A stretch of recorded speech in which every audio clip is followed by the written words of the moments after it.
Chapter 1. There must be some mistake. The room started spinning as soon as the patient heard the words. Inoperable brain cancer, frontal lobe. He gripped the arms of the chair and began the denial process immediately. He never trusted this doctor in the first place, and now he could swear the doctor smirked when he told him. All doctors, even highly paid oncologists, envied the patient, hated the patient. The doctor was wrong, his judgment blurred by a subconscious bias.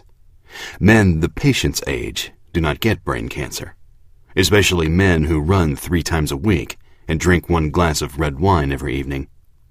Do not. Cannot. In the ensuing days, the patient would get a second and third opinion. The top oncologists at the best hospitals in the country, all singing from the same song sheet. We're sorry, there's nothing we can do. Chemo might slow the spread of the disease, but you probably have less than a year. They ticked off symptoms like a parade of horrors. Behavioral changes, impaired judgment, memory loss, reduced cognitive function, vision loss, partial paralysis. The patient worked quickly through the stages of acceptance. Denial turned to anger. Tragedy seemed to stalk the patient's family. His mother died from a stroke when the patient was in college. His sister lost a teenage son in a freak motorboat accident. A first cousin died before her 35th birthday. And now this.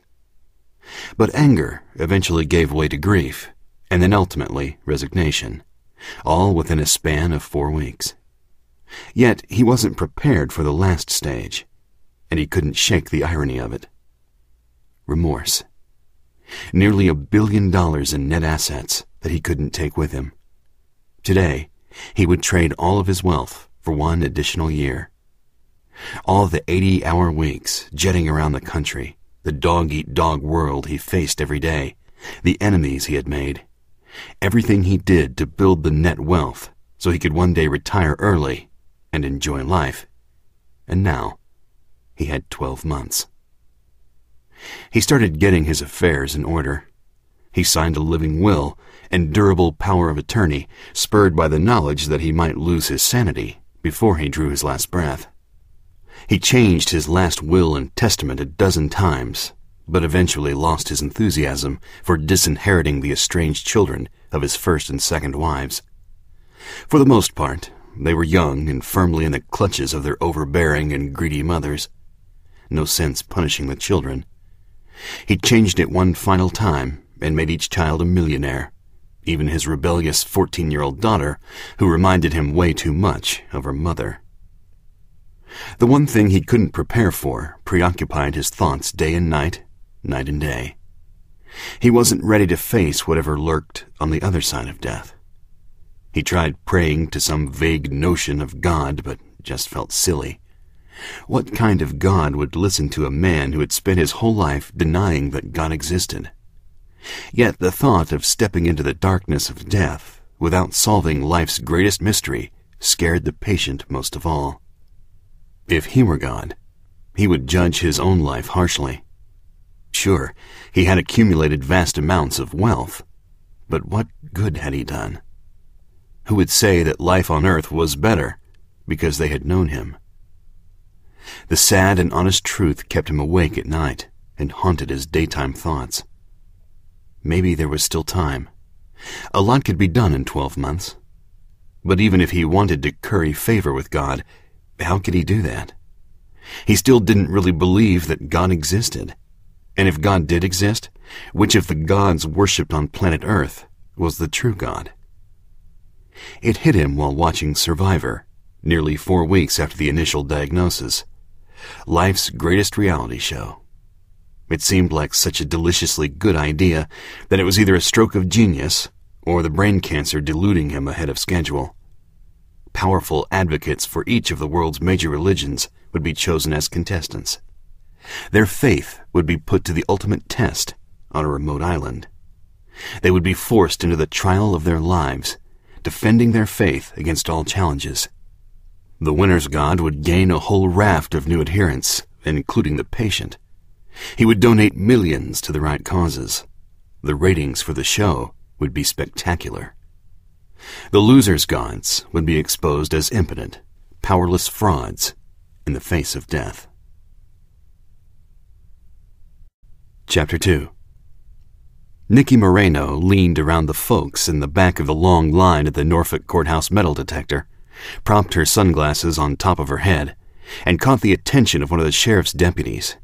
She flashed her famous Moreno smile, and he waved her to the front. DJ Landers, a sleazy defense attorney who had caught up with Nikki in the parking lot, followed hot on her heels. Too hot, in Nikki's opinion. He had already hit on her twice, and now he chattered in her ear as if they were best friends, undoubtedly realizing that Nikki was his ticket to the front of the line. "I'm 5 minutes late already," Landers said. "But as fate would have it, my hearing's in front of Judge Finney, and I just happened to bump into his beautiful and talented law clerk this morning in the parking lot." Landers made this little tisk-tisk noise to emphasize what an incredible stroke of luck this was. "Hey, maybe she'll cover for me. Tell the judge she insisted I fix her breakfast after last night." Nikki snorted without turning around. "We've got to get you off those mind-altering drugs," she said, placing her briefcase on the belt. She sashayed through the detector, content to let the deputies ogle every inch of her long legs and masterfully designed body. Landers, on the other hand, gave her the creeps. She could feel his beady little vulture eyes drilling into her from behind, and she wanted to slap him. "I've got this one," one of the beefy deputies said. "Total pat-down. She looks dangerous." "You have no idea," Nikki shot back, picking up her briefcase as she graced the deputies with another smile. These guys were her buds, enjoying the friendship that develops between a law student clerking at the courthouse and the deputies who guard it. An attractive young law student, that was. One not afraid to push the upper limits on skirt length or make a fashion statement with ankle and shoulder tattoos. Before heading away from the guards, Nikki turned to address the annoyance who had slithered through the metal detector behind her. Landers was tall and bony, 45 or so, with a spray-on tan, a thin black mustache, and jet-black Grecian formula hair slicked straight back. His face was all angles and bones, and Landers somehow always managed to look like he hadn't shaved in a day and a half. No more, no less. "Good luck on your prisoner lawsuits," Nikki offered, referring to the well-known practice of prisoners suing the sheriff's department for alleged abuse. Landers looked stunned. He hadn't said a word about any kind of prisoner suit. "A huge verdict might put an end to using tasers altogether," Nikki continued. "I had no idea how dangerous they were." "Huh?" Landers said, reaching for his briefcase. But a deputy already had a hand on it. "Better run this through again," the deputy said. "And, sir, I'll need you to step back through there as well." The other deputy winked at Nikki as she took off down the hallway. She felt safe with these guys around. "Have a great day," Nikki said over her shoulder, never doubting that the eyes of the deputies would follow her down the hallway as far as humanly possible. Judge Oliver G. Finney opened the proceedings in Courtroom 3 with a 5-minute tongue-lashing of Landers for being late, topped off with a $1,500 fine, $100 per minute. "And that's generous," Finney claimed. He motioned to the prosecutor. "Mr. Taylor's time alone is worth twice that much." Landers gave Nikki a say-something look, but Nikki immersed herself in the papers in front of her that suddenly required immediate attention. Just before court, Finney, who in his spare time wrote test questions for the puzzles and games section of the law school admissions test, had given her some sample questions to try. "You know I stink at these," she protested. "Precisely why I give them to you," Finney replied. "If you get more than 25% of the answers correct, I know the questions are too easy." Landers tendered his check, and Finney got down to the real business at hand. Nikki had glanced at the docket sheet earlier and knew that the defendant, a guy named Terrell Stokes, faced several drug charges that could earn him 20 years minimum. He slouched low in his seat at the counsel table, his movement restricted by handcuffs and leg irons. Despite the restraints and the orange jumpsuit that identified him as just one more accused felon, arrogance leached from the man like body odor. "We are here today," Finney said, "because the government's key witness in this case was brutally murdered. The prosecution wants to use a prior written statement from the witness at trial, and the defense objects. Does that about sum it up, gentlemen?" As the lawyers voiced their agreement and discussed procedural issues, Nikke turned her attention to the impossible word puzzle Finney had given her about where certain people sit on a bus, given certain parameters. Arlene never sits next to Bill, but will always take a seat beside Carly or Daphne. Daphne always sits in front of either Ella or Carly. If Carly sits next to the window in the second row and Daphne sits across the aisle, then Ella must sit. Nikke thought about it for a few seconds, grunted in frustration, and circled choice D. Last time she had gone with straight B's, and Finney had accused her of not trying. This time she would vary her answers. Finney brought her back to the present with one of his increasingly common coughing fits. He held up his hand to the lawyers, managed a "hold up a second," then dipped his head and started hacking away. It was a deep and phlegmy cough, and it worried Nikke. A few seconds later he regained control, though he still wheezed a little as he sucked in air. Nikke's judge was 59 and starting to show his age, though his lean face still carried vestiges of the sharp and handsome features Nikke had observed on old Bar Association portraits. Finney had lost most of his hair on top, but you hardly noticed the long forehead, because the deep-set blue eyes demanded your attention, sparkling with mischief when Finney smiled, or slicing you like lasers when he frowned. The eyes were rimmed by thick auburn eyebrows laced, like Finney's hair and long sideburns, with distinguished amounts of gray. Finney was forever an enigma to Nikke, battle-tested and demanding in the courtroom, but an everyday Joe outside. He wore his hair longer than most men his age, so that it curled out a little at the ends, the only part not flattened into place by an old John Deere cap Finney insisted on wearing outside court. If you ran into Finney on the street, you might guess he was a NASCAR fan, but hardly a judge. "You okay?" Mitchell Taylor asked as the judge regained his composure and took a big gulp of water. Fine, Finney said with a flick of the wrist. But Nikke knew that the coughing spells were increasing, in both regularity and intensity. She wanted to strangle the judge for refusing to give up cigars. "Continue," he said. Mitchell Taylor looked down at his notes and picked up at the precise spot where he had left off. Always prepared, never flustered. A buttoned-down prosecutor who had recently transferred to Norfolk from Virginia Beach. He would have been near the top of Nikke's hottie list, but for the fact that he was happily married. "The facts for this hearing are essentially undisputed," Mitchell said. He picked up an enlarged photograph mounted on poster board. "This is Antoine Carter," he said, waving the life-size picture of a face caked in blood. "The coroner says he choked to death on his own blood." Mitchell placed the photo face down on his counsel table, while Landers furiously scribbled notes. Stokes sneered at Mitchell, his lips curling slightly upward with a maddening nonchalance, as if he had a get-out-of-jail-free card. But Mitchell was a pro, too battle-hardened to give the defendant even the satisfaction of a glance. "Marks on the victim's wrists and ankles, and around his chest and neck, led the coroner to conclude that he was bound hand and foot and forced to lie on his back, duct-taped to a table, while blood pooled in his throat and ultimately his lungs." Now Mitchell unveiled another picture, one that made even Nikke divert her eyes, though she had pretty much seen it all. Finney didn't flinch. "This is a close-up of the victim, Antoine Carter, with his mouth propped open," Mitchell said. "As you can see, his tongue has been cut out." The deputy sheriff assigned to the courtroom turned her head, and the court reporter went pale. Only Detective Jenkins, a homicide investigator who had accompanied Mitchell to court in case the judge needed testimony, appeared as unaffected as Finney.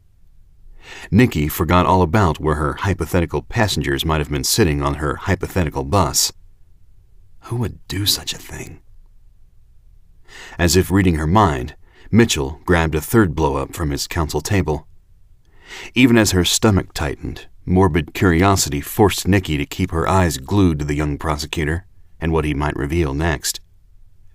"We believe this killing is gang-related. This is a picture of Mr. Carter's chest," Mitchell said, his voice tense with anger. "As you can see, the initials BGD are carved into his skin. The blood that coagulated around these cuts indicates Mr. Carter was still alive when they did this." "BGD stands for the Black Gangster Disciples," said Mitchell, who firmed his jaw and turned to the defendant. "It's one of the strongest gangs operating in Norfolk right now, and we have reason to believe that the defendant, Terrell Stokes, is its leader." At this, Stokes grunted his disapproval, then narrowed his eyes and slowly shook his head at Mitchell, sending a chill up Nikki's spine, along with an unmistakable message. Mitchell would be next. Undeterred, Mitchell turned back toward Finney. "The victim was scheduled to testify against Stokes in the defendant's upcoming drug trial. We had flipped Mr. Carter, promising him we would take his cooperation into account at sentencing. We have a full written confession about his involvement in a drug ring headed by Stokes, and we want to use the confession at trial since the witness himself is no longer available. That's why we filed this motion in limine." DJ Landers rose, arms spread wide. "And we object, Your Honor, because it's classic hearsay and violates the defendant's constitutional right to confront the witnesses." "Looks like he already did that," Finney said. "My client was in jail when Carter died," Landers protested, "and the Commonwealth doesn't have one shred of evidence that my client was involved in his death. You can't try a man for drug offenses based on written statements from dead witnesses."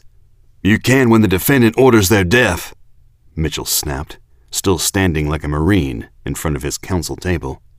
"You waive your right to confront your witnesses when you kill them.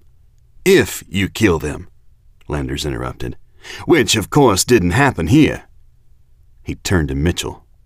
"You think my client killed your witness? File murder charges." Mitchell didn't respond, his stare saying what words could not. Nikke knew that Mitchell had been criticized for taking cases too personally. It's what she liked about him. Passion. "You won't indict him for murder because you don't have any evidence," Landers continued. His air of self-satisfaction curdled Nikki's stomach.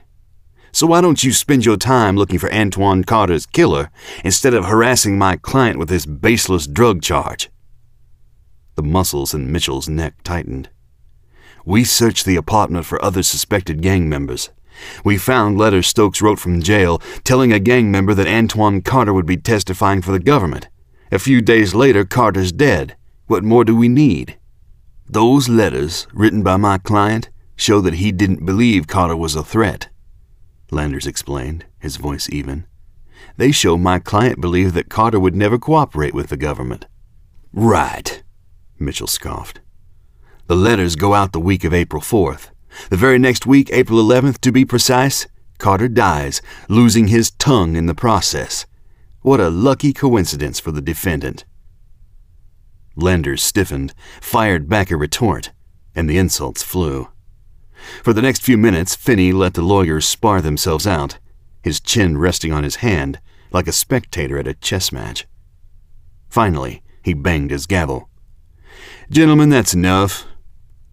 They both looked up at him, two schoolboys who had been prematurely untangled from a fight, seething to get back at each other. "Let me see the letters," Finney ordered. "I object," Landers said, his tanned face flushing. "On what grounds?" Finney asked. "They contain impressions of my client about his own lawyer," Landers said, crossing his arms and taking a half step away from his suddenly poisonous client. "Those allegations are untrue, and the letters themselves are privileged communications." "Oh, come on," Mitchell blurted, obviously sensing blood. The letters are written by a prisoner and sent to a fellow gangbanger on the outside. How can they possibly be privileged?" "I'm just saying," Landers started, but Finney cut him off with a wave. "Pass him up," Finney said. "We'll take a brief recess while I study them. And don't worry, Mr. Landers, I'm not going to form any opinions about you based on what your client says in those letters. I'm perfectly capable of forming those judgments on my own." "Thank you, Your Honor," Landers said, though Nikke was pretty sure the judge hadn't meant it as a compliment.